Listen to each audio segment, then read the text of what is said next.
We have developers here from all over the world this morning, from 77 countries. That's more than ever before. And I couldn't be happier to announce that we now have over 20 million Apple developers around the world. The App Store is the world's largest app marketplace.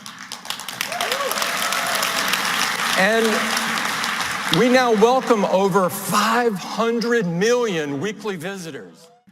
We're also happy to announce that this week we're going to achieve another huge milestone. The money that developers have earned through the App Store will top $100 billion.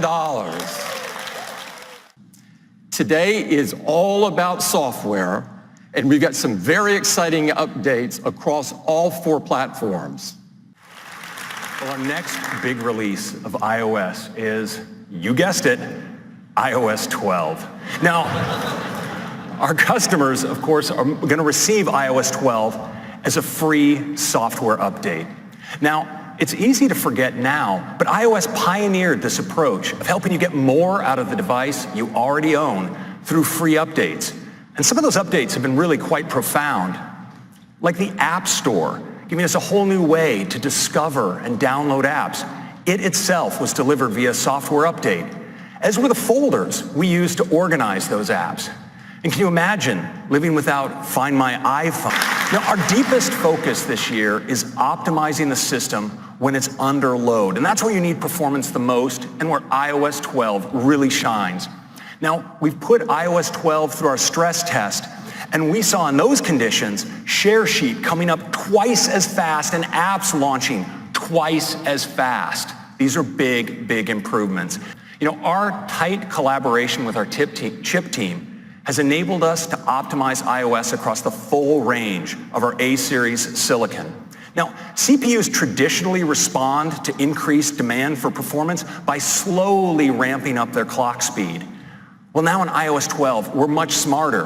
When we detect that you need a burst of performance, like when you begin scrolling or launching an app, we ramp up processor performance instantly to its highest states, delivering high performance, and then ramp it down just as fast to preserve battery life. Now, these are just some of the improvements that are coming to not just our older devices, but the full range of devices. And in iOS 12, we've wanted to make an easy way to experience AR across the system. And to do that, we got together with some of the greatest minds in 3D at Pixar. And together, we created a new file format for AR. It's called USDZ. And it's a compact single file format that's optimized for sharing while retaining great 3D graphics and even animations. So we're introducing a new app, and it's called Measure. It makes it really easy to measure objects, detect rectangles and get their dimensions, and measure lines along surfaces. Now, I'm actually in the Measure app. You see, I can easily measure along this suitcase by just tapping and dragging out a line like that. And check that out. It's a measurement. Now, what's really cool is I can extend these measurements. So I can just tap, drag along another edge just like that, and even take it into full 3D by dragging down to the bottom like that. But check this out. Here you see a USDZ asset, and I can just tap on this little 3D control and jump right in and experience it. You can see the amazing animations that are possible. And of course, it's fully interactive. So I can zoom in and pan. Isn't that amazing? ARKit 2 delivers advances with improved face tracking, more realistic rendering, and support for 3D object detection and persistence, which enables launching into AR experiences associated with a particular object or a physical space. This year, we're making photos even better, and it starts with search. But in iOS 12, search now starts working for you even before you start typing with search suggestions. It'll highlight things for you like key moments and people that are important to you, places where you've taken some great photos, and even categories of photos like hiking. You can search for places by business name. So you could search for SF MoMA or even a broad category like museum. And Photos indexes over 4 million events by time and place, things like sporting events and concerts. And so you can search for them and find photos you took at those events. And now in iOS 12, we have an all-new tab. It's called For You. And with For You, you have all of your memories, those great memory movies, but more, like featured photos, highlighting a photo that you took on this day in past years. And effect suggestions, for instance, suggesting looping a live photo. You'll see a suggestion like this to share those photos.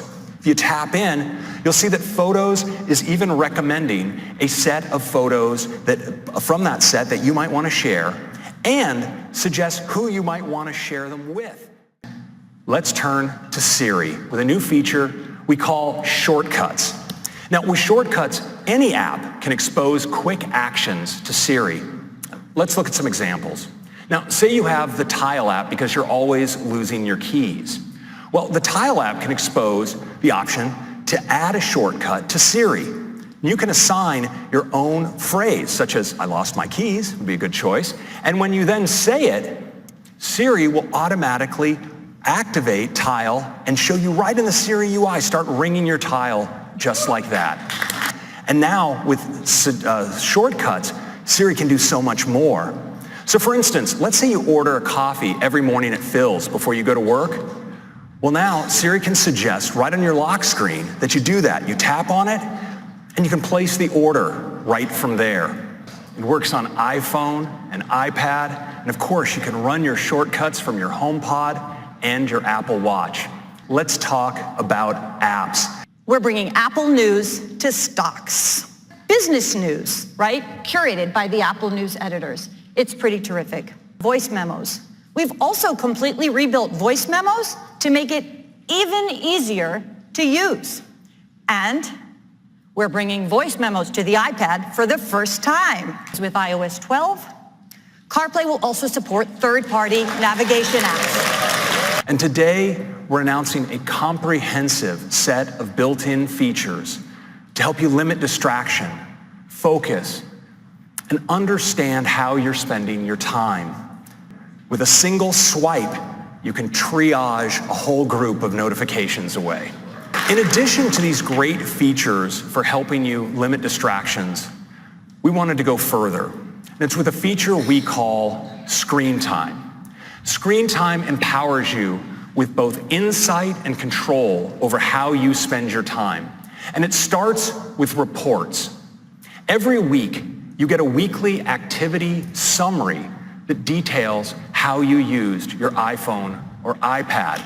You tap in and you get to view your full activity report. Now, this works, of course, across their iPhone and iPad, and it uses family sharing, so it's super easy to set up. And that's communication. And we'll start with messages. And this year, we're taking Animoji to a whole new level, the breakthrough new technology we call tongue detection. That's right. Now you can make your favorite Animoji do this. So I'm thrilled today to announce the arrival of the era of Memoji. And we've designed a beautiful new experience to create these Memoji that makes the process fun and easy. iOS 12 looks fantastic, and we can't wait for everyone to get their hands on it. iOS 5 today, which brings even more ways for you to stay active and connected. First, staying active to increase your well-being and health.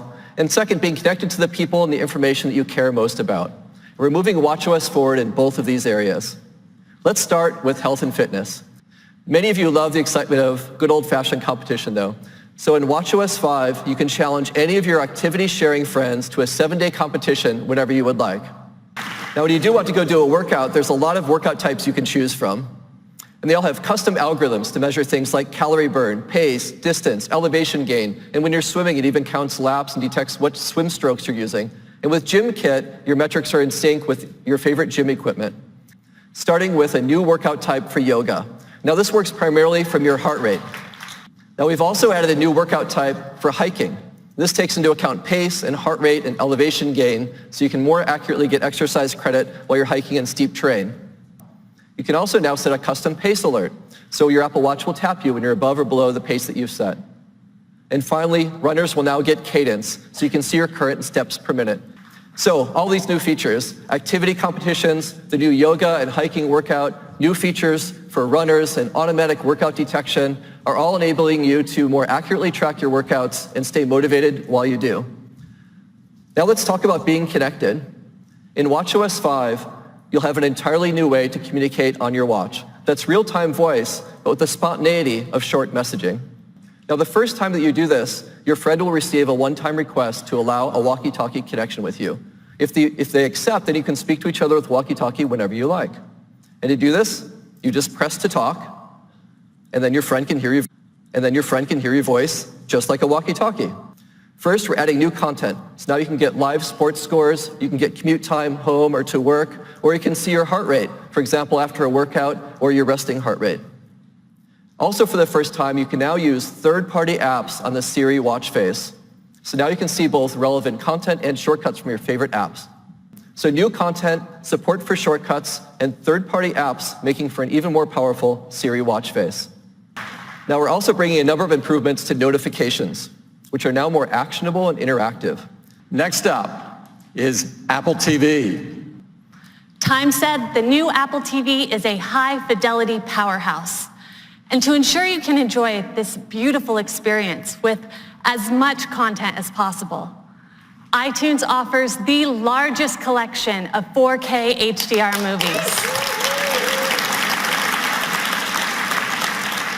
And we've upgraded your previously purchased movies to 4K HDR for free on all available titles. Is that unlike a traditional surround sound setup where sound is assigned to channels like the left or the right? Dolby Atmos has the ability to completely immerse you. Atmos moves sound in three-dimensional space. In fact, Apple TV 4K is the only streaming player to be both Dolby Vision and Dolby Atmos certified. Now, with nearly any cable subscription, you can get access to dozens of video channels, like ESPN, Showtime, NBC, and many more. But it used to be really painful to set up, having to authenticate each app individually. I'm sure all of you have seen that 6-digit code you have to go online and type into a web browser. Well, last year we introduced single sign-on. Enter your cable credentials only once, and we unlock all of the apps your subscription supports. Well, now we're making it even easier with zero sign-on. Next up is the Mac. At Apple, we love the Mac. The Mac was the first computer that made powerful technology so easy to use and put the customer at the center of the experience. And of course, that remains at the core of all Apple products. Our next release of macOS is macOS Mojave. Mojave. And I'd like to show you a new side of Mojave. We call it dark mode. It's also great doing ordinary things if maybe you're working in a dark environment. You just look at calendar and even mail in dark mode. It's so great. And I think some of us are going to want to run dark mode just because it's so cool. I mean, your emoji look great. Your photos look great. And one audience that's going to especially appreciate dark mode are some of you here in this room, are developers, because Xcode looks fantastic in dark. We decided to add a new feature to Mojave that I think you'll enjoy. It's called Dynamic Desktop. And when you're using it, your desktop actually subtly changes throughout the day, from morning to afternoon to evening. It's really cool. So now in Mojave, we have a really great solution, and we call it Desktop. We've also brought some great new changes to the Finder. I'd like to show them to you now. Now, it starts with a new view. We all enjoy using icon view, list view. There's of course column view, but now we've added an all-new view called gallery view. Has a big preview up top, a set of thumbnails along the bottom, and it makes it easy to preview images, video, presentations, documents, spreadsheets, PDFs. Many of us love when working with files is Quick Look. And now in Mojave, we've made Quick Look more powerful than ever by integrating markup. And so we wanted to take advantage of continuity to bring that to the Mac with a feature we call Continuity Camera. Let me show you how it works. So here in my keynote presentation, I have a space that's just waiting for a new photo. And I have my phone right here. Well, when I select this object, I can choose to take a photo. And I want you to watch what happens when I select this to my phone. It automatically, immediately lights up, ready to take a photo. So I can take one like this. And when I do, I can select Use Photo, and it appears directly in my document. Isn't that cool?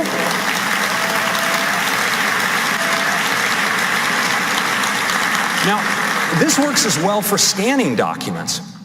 So here I have a place where I could use a scan. Once again, I'm going to select, and this time Scan Document. Again, my camera lights up, this time right in my document scanner. I just scan like this.